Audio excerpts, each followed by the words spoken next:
Simulan na po natin ang exam reviewer.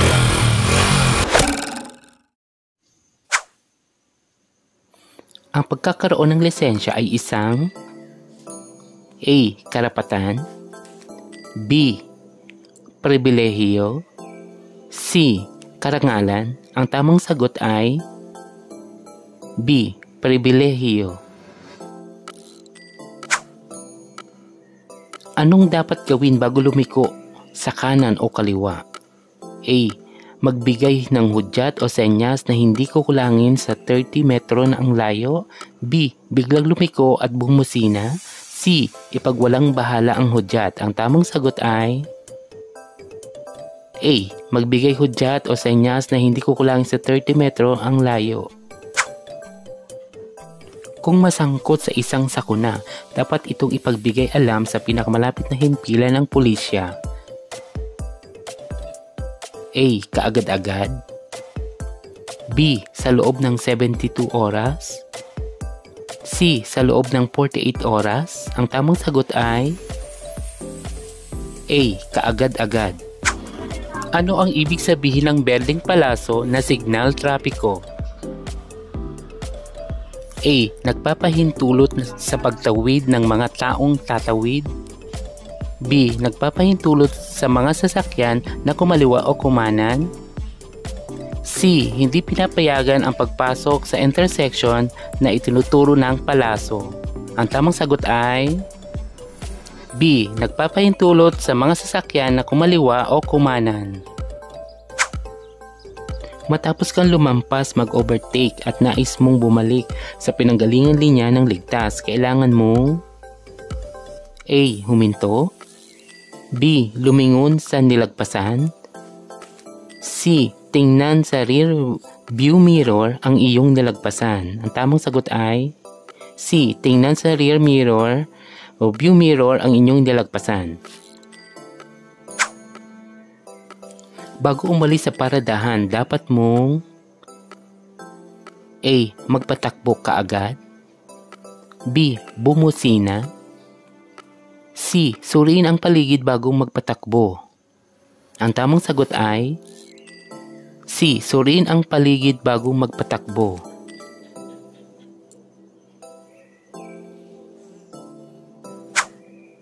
Ang tamang gulang sa pagkuha ng lisensyang non-professional ay A. 17 taong gulang, B. 16 taong gulang, C. 15 taong gulang. Ang tamang sagot ay A. 17 taong gulang. Habang nagmamaneho, dapat kang tumingin sa side at rear view mirror ng A. Mabilis o madalian, B. Hanggang gusto mo, C. Hindi kukulangin sa 1 minuto. Ang tamang sagot ay A. Mabilis o madalian.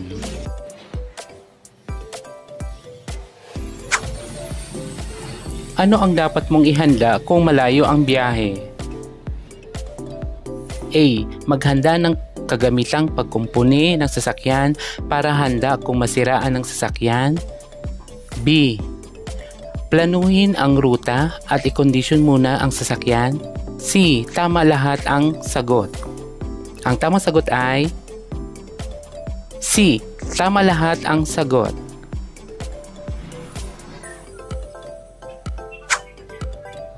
Ang mahulihang lasing sa alak o gumamit ng ipinagbabawal na gamot ay may parusang A. Pagkasuspinde ng lisensya, B. Multa at pagkabilanggo, C. Tama lahat ang sagot. Ang tamang sagot ay C. Tama lahat ang sagot.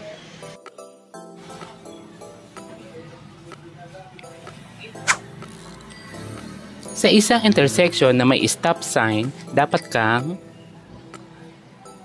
A. Magmarahan at magpatuloy kung walang panganib,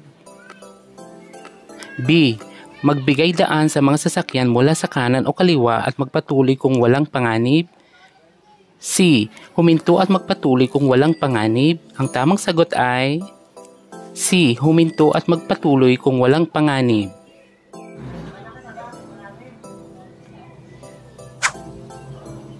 Kung paparada ng paahon sa may bangketa, dapat mong ipihit ang gulong. A. Papalayo sa bangketa. B. Papuntang bangketa. C. Kahit anong direksyon. Ang tamang sagot ay A. Papalayo sa bangketa.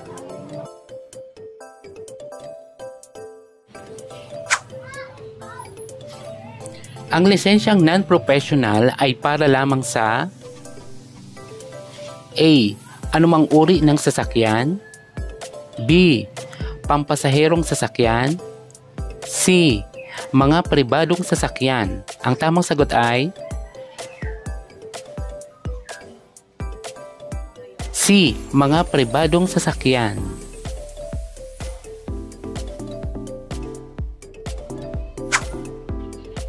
Ayon sa batas, hindi ka maaari magmaneho ng matulin maliban kung A. Tama lahat ang sagot. B. Naayon sa takdang bilis o tulin ang pagpapatakbo. C. Walang panganib. Ang tamang sagot ay A. Tama lahat ang sagot. Ang sasakyan ay nakaparada, park, kung A. Nakatigil ng matagal at nagbababa ng pasahero. B. Nakatigil ng matagal at nagsasakay ng pasahero. C. Nakatigil ng matagal at patay ang makina. Ang tamang sagot ay C. Nakatigil ng matagal at patay ang makina.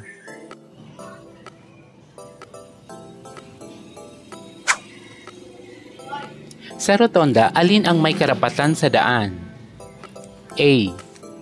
Ang sasakyang papasok pa lamang sa rotonda. B. Ang sasakyang nasa paligid ng rotonda. C.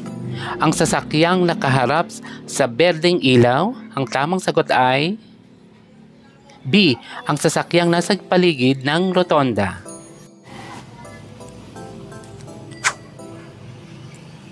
Mapanganib ang palikong kaliwa kaysa kanan sapagkat A. Mabilis ang sasakyang galing sa kaliwa. B. Kailangan maging listo sa mga sasakyang nagmumula sa kaliwa o kanan. C. Maraming linya ang kalsada. Ang tamang sagot ay B. Kailangan maging listo sa mga sasakyang nagmumula sa kaliwa o kanan.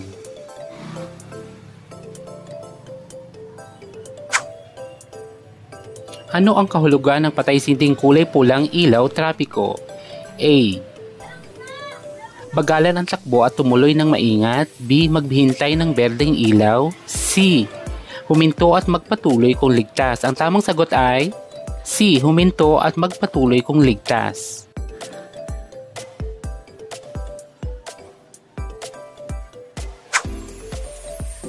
Ang pinakaligtas sa ultimatum kahit may karapatan sa daan ay A. Huwag ipilit ang karapatan. B. Bumusina. C. Laging ipilit ang karapatan. Ang tamang sagot ay A. Huwag ipilit ang karapatan. Ano ang kahulugan ng patay-sinding dilaw na trapiko? A. Magmarahan at magpatuloy kung walang panganib. B. Huminto at mahintaying magbago ang ilaw. C. Hintayin ang berdeng ilaw. Ang tamang sagot ay A. Magmarahan at magpatuloy kung walang panganib. Hindi dapat lumusot mag-overtakes sa paanan ng tulay sapagkat A. May tumatawid. B. Hindi nakikita ang kasalubong na sasakyan. C. Makipot ang daan. Ang tamang sagot ay B. Hindi nakikita ang kasalubong na sasakyan. Sa paglipat-lipat ng linya, dapat kang sumenyas, tingnan ang rear view mirror at A. Tingnan kung may paparating na sasakyan. B. Bumusina. C. Sindihan ang headlight. Ang tamang sagot ay A. Tingnan kung may paparating na sasakyan. Sa highway na may dalawang guhit, maaari kang lumusot mag-overtake kung sa iyong panig ay A. Tuloy-tuloy na puting guhit. B. Putol-putol na dilaw na guhit. C. Tuloy-tuloy na dilaw na guhit. Ang tamang sagot ay B. Putol-putol na dilaw na guhit. Ang hindi pagsunod sa ilaw trapiko ay A. Nagpapatunay na mahusay kang driver. B. Maaring ikaw ay masangkot sa aksidente. C. Nakakatipid sa gasolina. Ang tamang sagot ay B. Maaring ikaw ay masangkot sa aksidente. Ang isang may lisensya ay maaaring magmaneho ng A. Pampasaherong sasakyan lamang. B. Kahit anong uri ng sasakyan. C. Sasakyang nakasaad sa lisensya. Ang tamang sagot ay C. Sasakyang nakasaad sa lisensya.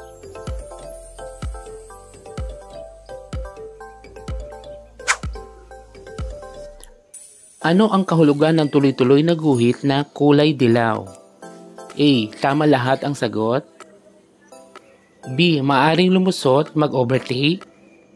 C. Bawal lumusot. Ang tamang sagot ay C. Bawal lumusot.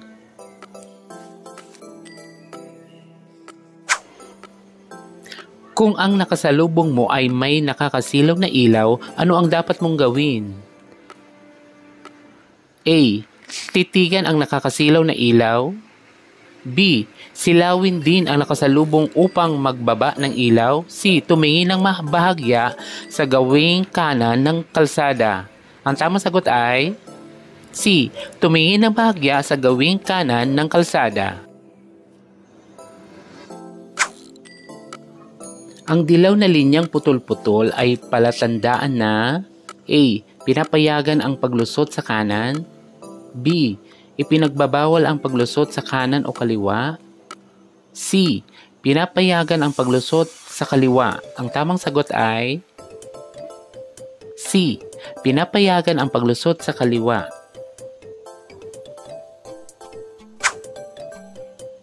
Kailan dapat magdesisyon ang isang driver?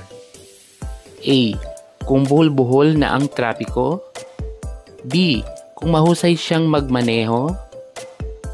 C. Habang siya ay nagmamaneho. Ang tamang sagot ay C. Habang siya ay nagmamaneho.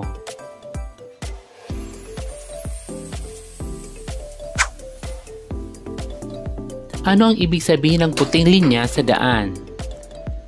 A. Palatandaan na maaaring lumusot ng pakanan o pakaliwang direksyon. B. Naghihiwalay sa trapiko na tumakbo sa isang direksyon. C. Naghahati sa mga lanes na tumatakbo sa isang direksyon. Ang tamang sagot ay B. Naghihiwalay sa trapiko na tumakbo sa isang direksyon. Ano ang kahulugan ng senyas trapikong kulay pula na tatatsulok ang hugis? A. Nagbibigay impormasyon o kaalaman. B. Nagbibigay babala. C. Nagtatakda. Ang tamang sagot ay B. Nagbibigay babala.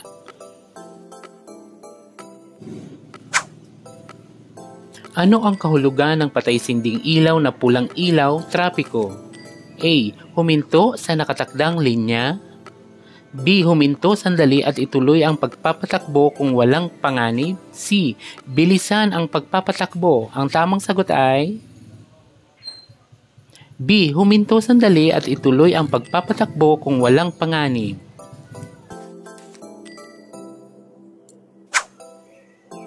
Ano ang kahulugan ng dilaw na palasong signal trapiko? A. Naguhudyat na pakanan o pakaliwang direksyon. B. Nangangahulugan na ang pulang palaso na signal trapiko ay malapit ng sumindi. C. Nagpapahintulot sa mga sasakyan na kumanan, kumaliwa o dumiretso.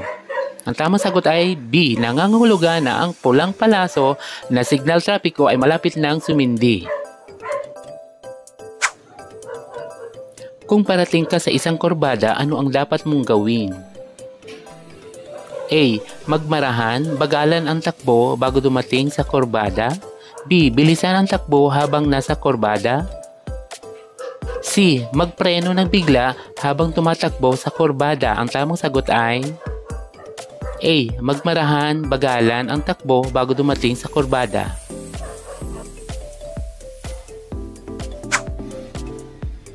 Ano ang kahulugan ng dilaw na signal trapiko? A. Maaari kang tumuloy, bagalan lamang ang pagpapatakbo.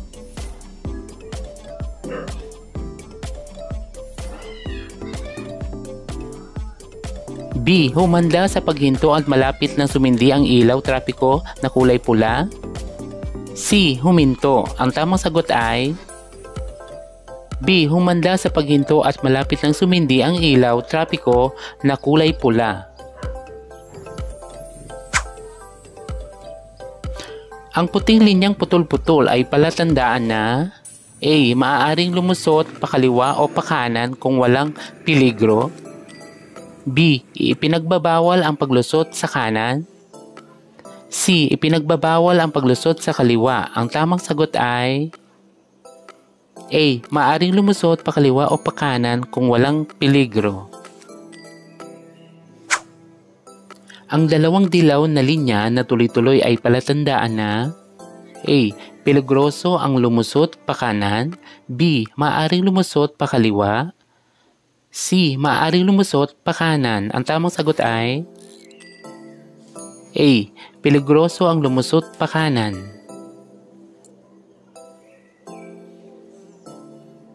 Kung gusto mong magpalit ng lane sa highway, kailangan mag-signal. A. 10 segundo bago gawin ito. B. 1 minuto bago gawin ito. C. 5 minuto bago gawin ito. Ang tamang sagot ay A. 10 segundo bago gawin ito. Maaari kang lumusot mag-overtake sa kanang bahagi ng sasakyan kung A. Malapad ang bangketa. B. Ang kalsada ay salubungang daan, two-way. C. Ang highway ay may dalawa o higit pang linya patungo sa isang direksyon. Ang tamang sagot ay C. Ang highway ay may dalawa o higit pang linya patungo sa isang direksyon.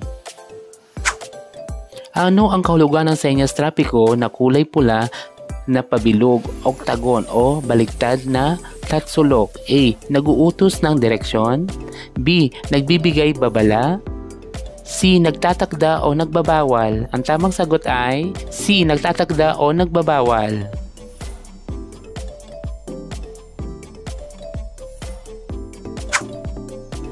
Kung ang driver ng sasakyan na nasa unahan mo ay naglabas ng kaliwang kamay at inunat ito paitaas, nakakatiyak ka na siya ay A. Kakaliwa. B. Kakanan. C. Hihinto. Ang tamang sagot ay B. Kakanan.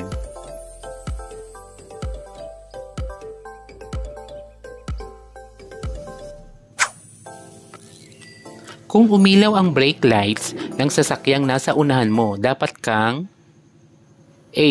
Lumiko sa kanan o kaliwa. B. Bumusina. C. Humanda sa pagpreno. Ang tamang sagot ay C. Humanda sa pagpreno.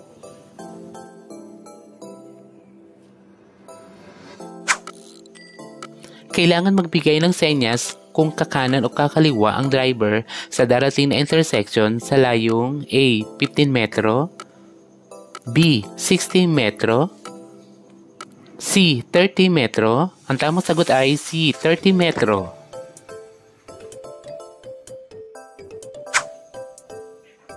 Ano ang dapat gawin kung pinahihinto ng pulis? A. Huminto at makipagtalo sa pulis. B. Huwag pansinin ang pulis at bilisan ang pagpapatakbo. C. Huminto at ibigay ang lisensya at ibang papeles ng sasakyan kung hinihingi. Ang tamang sagot ay C. Huminto at ibigay ang lisensya at ibang papeles ng sasakyan kung hinihingi. Sa isang sangandaan intersection na walang senyas trapiko, dalawang sasakyan ang dumarating sa makabilang kalye. Aling sasakyan ang dapat magbigay? A. Ang unang nagmarahan. B. Ang unang dumating. C. Ang huling dumating. Ang tamang sagot ay C. Ang huling dumating.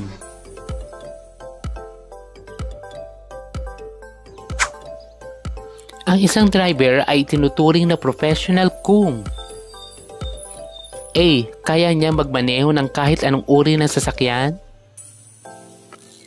B. Siya ay inuupahan o binabayaran sa pagmamaneho ng sasakyang pribado o pampasahero. C. Siya ay bihasa na sa pagmamaneho. Ang tamang sagot ay B. Siya ay inuupahan o binabayaran sa pagmamaneho ng sasakyang pribado o pampasahero. Sa nakamotorsiklo na may balak lumiko pakanan, ang dapat gamitin na senyas ay A. Kanang kamay na nakataas. B. Kaliwang kamay na nakataas. C. Kaliwang kamay na nakataas. Ang tamang sagot ay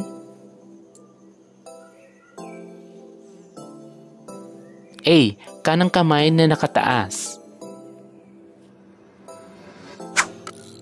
Ano ang dapat mong gawin upang malabanan ang pagod at antok sa mahabang biyahe? A. Uminom ng gamot at pampapigil ng antok. B. Huminto paminsan-minsan at magpahinga. C. Uminom ng alak bago magmaneho. Ang tamang sagot ay B. Huminto paminsan-minsan at magpahinga. Ano ang kahulugan ng berdeng ilaw trapiko? A. Senyas upang patakbuhin ang sasakyan. B. Huminto sa nakatakdang linya. C. Maaari kang tumuloy, bagalan lamang ang takbo. Ang tamang sagot ay A. Senyas upang patakbuhin ang sasakyan. Ano ang kahulugan ng senyas trapiko na kulay asul at puti na parihaba o parisukat ang hugis? A. Nag-uutos ng direksyon. B. Nagbibigay babala. C. Nagbibigay impormasyon o kaalaman. Ang tamang sagot ay C. Nagbibigay impormasyon o kaalaman.